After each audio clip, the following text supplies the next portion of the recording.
Oh, guys. Well, I flew out to London. I guess it was, what are we, Saturday? Sunday today. Is it Sunday today? It is. Last Saturday, I flew out to London for promotion for Green Street Hooligans. Woo! And, yeah. And I was there, and I got there on a Saturday, and saw an old friend on that day. I was exhausted.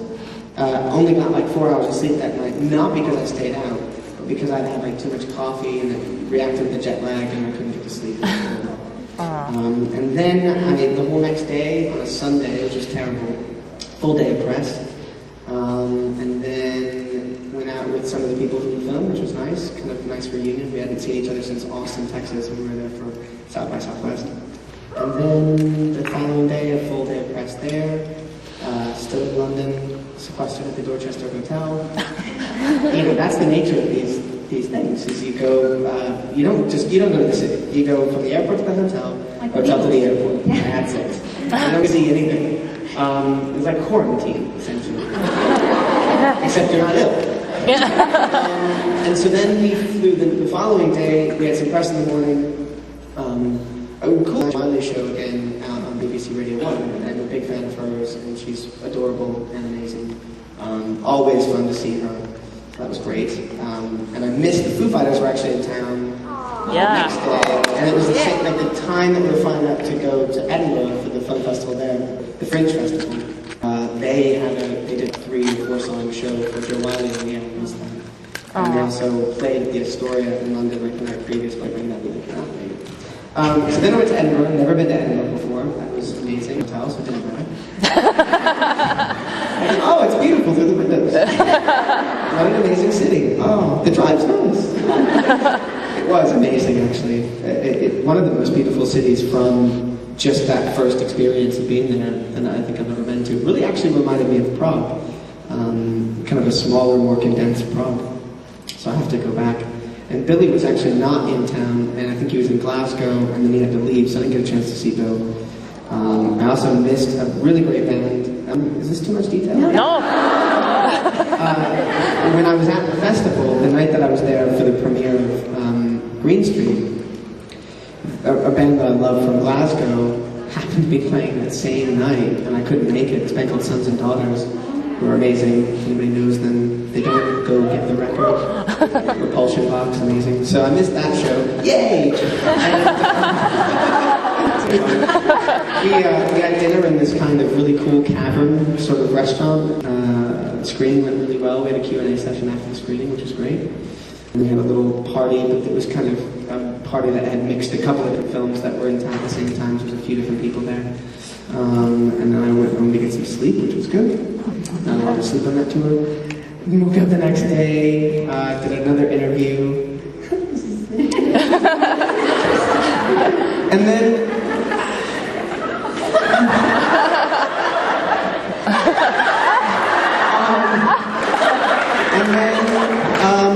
we traveled back to London.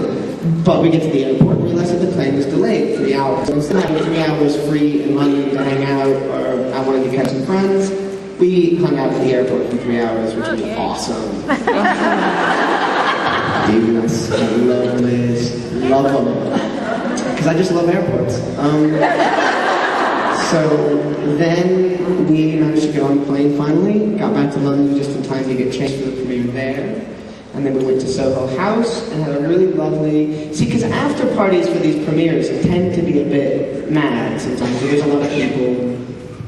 But the cool thing about the Soho House party was it was really small and really intimate, and mainly just people that worked on the movie. And a lot of cast members who didn't get a chance to go to Edinburgh, or who we hadn't seen in a while, came to the film then, and also to the Soho House thing. So we got to catch up with a lot of people, which was wonderful, wonderful. A lot of the cast that I hadn't seen in a while. And some old friends of mine came in to say hello as well, which was great. And then, the following morning, left for New York. I was in New York for a night. Left the next day for Toronto. Go to Canada. And then, did a convention there, and then I got on a plane the same. It was slept in Canada in a room that had a window to the stadium. I don't. Okay, so I'm at. Okay, is it anybody baseball fans? Yeah. I'm not, but you'll appreciate this. So I get to the hotel, and I had to have my room changed because it wasn't a smoking room. I apologize. It's just a fact, people.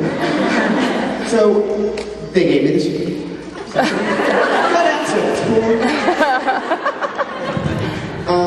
And so they changed the room, and I go to the room, and it's a 2-story room, and it has a staircase that goes upstairs, awesome. And there was a window directly, it was in the stadium. So I open up like these 2 glass partitions, and there are the Blue Jays playing the game.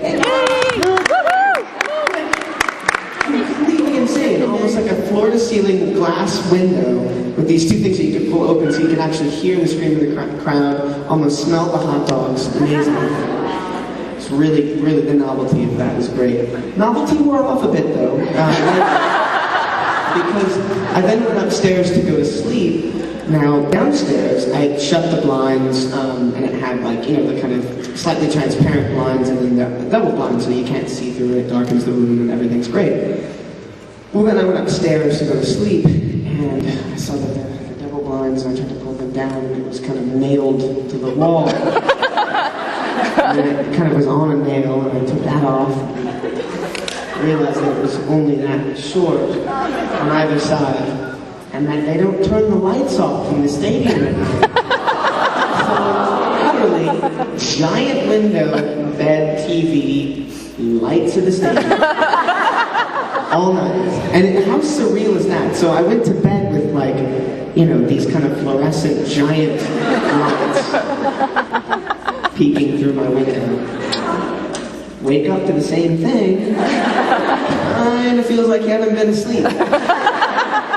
Then I think of Alaska during like the summer months when it's bright all day. Kind of like that. And of course, I wake up and then they'd shut the dome, so I didn't see any day. It's this weird thing of like not quite knowing what's what. Very strange. Then I got out of the hotel and it was a cloudy day. And I did the convention there, and that was good. I got to speak to some fans there, and that was nice. And then I got on a plane that same day, flew down here, got here at about midnight. To no room service because they ended at midnight. But the kind night manager did bring me some water and a beer, which is lovely. And then I woke up and I watched a bit of School of Rock, which is on television today. Mr. Jack Black, absolutely hilarious. And then, guys, here I am. Yeah.